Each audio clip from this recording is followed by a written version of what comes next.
All right, so it looks like we're recording now. So hi, Rita. Thank you so much for joining us today. For those of you who don't know, Rita is a former AOMA student herself, and she previously worked at the AOMA library for nearly 5 years, I believe. So she has quite a bit of experience.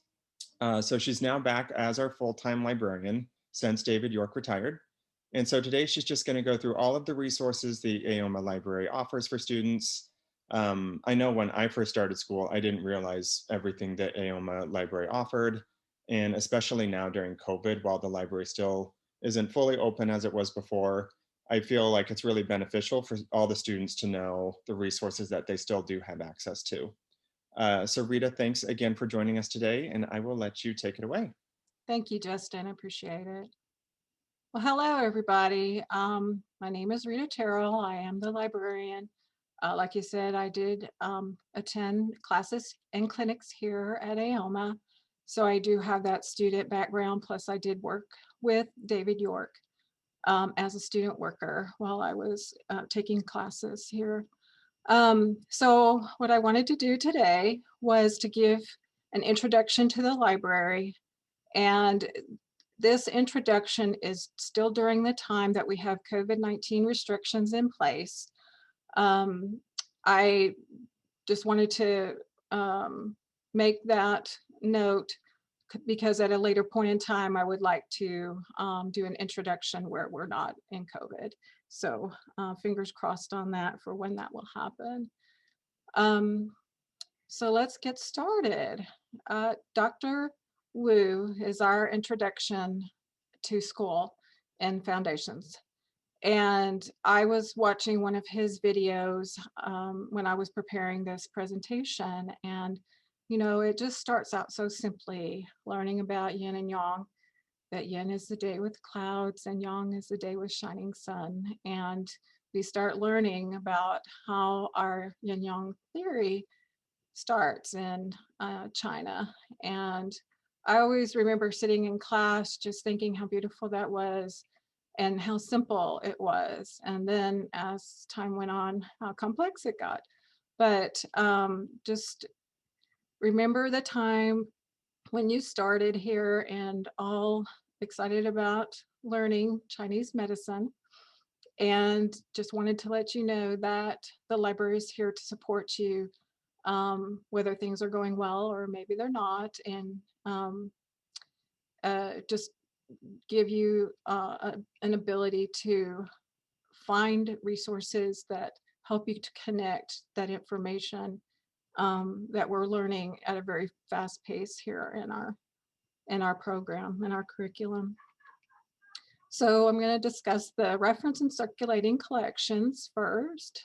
In the reference, these are the books that can only be used in the library, and they're always available. Usually it's the latest edition of textbooks that we use in the classes, so that way those editions aren't checked out to other students, and they're available for viewing, you know, in the library. But we also keep on hand other books and materials, sometimes due to the rarity or the out of print status or archival reasons. We have almost all of our Southwest Symposium books that are put together of all the talks, all the handouts. And then we have a wide variety of journals. And then just in general, their value as supportive and related materials to the curriculum and clinics. We have some really interesting books that maybe at some point in time when you have some free time that you might want to browse. But then we have our circulating collection. This photo is an older photo. We have many more books than that now. But the library the circulating collection is divided into sections. We have our Eastern medicine, Western medicine, nutrition, a general collection. We've got Chinese language for those that can read those languages. We have dictionaries. And then we have DVD, CD, and VHS collection, and we do have the equipment in the library to view those. And then we have a DAOM collection of books, and only those students enrolled in the program can check those out. So the AOMA library in real life is under those COVID-19 restrictions, and the campus and the library are limited to essential activities. The three things that you can do in person are look at the reference materials, come in for testing, mainly for the comprehensive exams, and then to just print off something that you might need for class. We aren't collecting money for the printing right now, but I am taking a tally on that. As Mary said, that it's lost revenue, and so we can reclaim that revenue, but we don't have a way to collect money and get it to Building C, since it's not in good repair right now. But masks are required, along with a temperature check and hand sanitation, to enter the library. If you already have your band, then you just have to show that and have your mask on, and I will let you in. Circulating items can be identified in the online catalog, and I'll show you how to get to that. Or you can ask me for assistance, no problem. And the checkout period is 3 weeks on most items, and it's renewable by phone or by email or through the virtual library, which I'll show later. But please return your books and materials promptly when they're due. And right now the library is being used as a backup to the water damaged offices in Building C. So I am only letting one student at a time be admitted if you need to do one of those three things in person. So in real life, for the check-in and for the return and the checkout of books, we are doing it by curbside. I put a chair out, and so you can read, either I put out books for you, or you put books on there for me, because I have to, when they're coming back in, I have to go through a certain procedure to clear those books. It takes about 3 days before I can put them back on the shelf. You can contact the library by phone, by email, again at the virtual library, which you'll see in a little bit. And I am doing a call for the return or the renewal of 2020 checked out books. We're in 2021, so I'd like to see where those books are at, either back in the library or renewed. So on to our electronic resources. We do have our online catalog. This is the URL where it sits. You're looking at a snapshot of the online catalog. The search box is set to keywords, but you can get with some of the search options, either under the search for or search in, search in, or search options, you can refine that, but usually you can just type in a few words and see what's in the catalog and bring that up. When you're interested in checking out something, like I said, you can contact me and let me know, and we can arrange that. Our library automation software is by Surpass, and they have created something called the Library Sidekick. And so it is a Chrome extension. I have the link here in the slide. And so you just go to the Chrome Web Store, find that extension, and you add it to your Chrome browser. Next, there's a dark icon in the upper right-hand corner, and you click on that get your list of extensions. And then you hit the pen symbol and turn it blue for the Library Sidekick. And then the icon shows up at the top. It's that colorful icon. And then when you click on that icon, it will bring up a dialog box, and you just type in the library, and see in the drop down, it will bring up AOMA, and you just click on that, and then you have your search interface in your browser. And it's always accessible by clicking on that icon. In having it in my Chrome browser, what I noticed is if I was doing some Google searching, off to the right, a little box, not the blue box like this, but a little box would come up and note that there were items in the catalog of interest. And when I clicked on that link, it's like the browsing function is going through that of the online catalog is going through the Chrome browser. And so it takes a little while, and then the formatting isn't great. So what I would suggest is if you see that little suggestion box, is just hit the icon, get your search box, and then type that search term again. And then it will bring up the online catalog page, and then you can view what's in the library from there. So we also have EBSCO. It's located at the search.ebsco.host.com. We have 2 medical databases that we have subscriptions to, the Alt Health Watch and the Medline Full Text. And we have access through this to over 1,700 journal and professional medical publications, which quite expands our availability to get full text research. This is the sign-in box on that page. It's very plain, and you just put in your user ID and password, and then it brings up this search. So right now in the upper left-hand corner, I chose on a prior screen the Alt Health Watch database, and my generic term I always type in to test things out is acupuncture. What you're looking at is a Boolean operator search box. You can make it as simple or as complex as you want. But below that, there is my mouse. Below that is a basic search. If you click on that, it kind of goes to like a Google interface. It's not Google, but it's just a very basic search interface where you can just type in a phrase like you do in Google.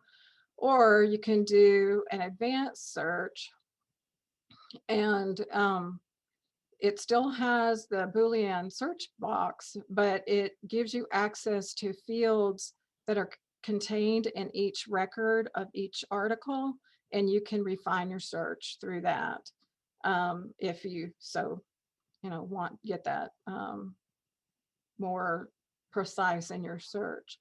But off to the left-hand side, it will always tell you what your current search is doing. It recaps your Boolean operators and phrase, and then tells you what expanders you have in place, and then any limiters that you put.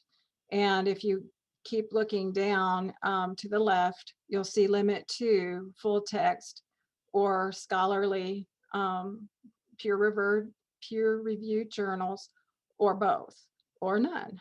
So depending on what you want to find, you can, if you only want that evidence-based research, then do full text and scholarly together. So the Boolean operators are and or not. And just real quickly, I did acupuncture in both databases, and you can see if you use and, it makes it more precise, or it broadens it, or not, it eliminates that second term.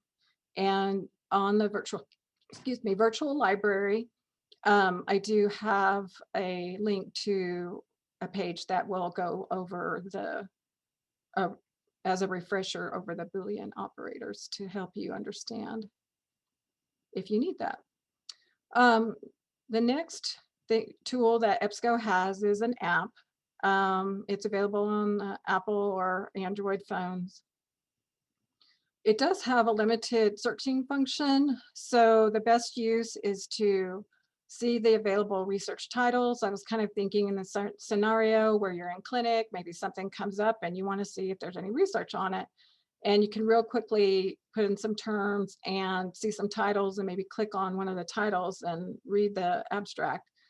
But what I would recommend is that you get familiar with EBSCO Online via that full search interface first, and then you can use the app to maybe use it as a quick reference to see what might be available.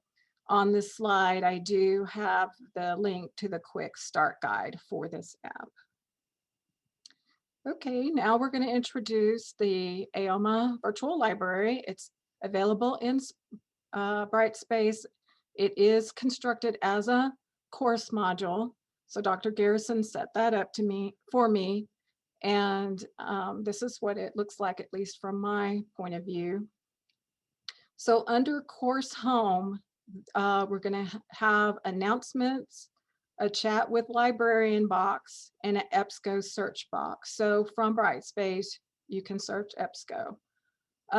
Under the library information desk, it has the hours and it has two discussion boards. One is the Ask the Librarian. So anything you want to ask there, put in that discussion board. Or if you're interested in a book or article, you can put a request in that particular one.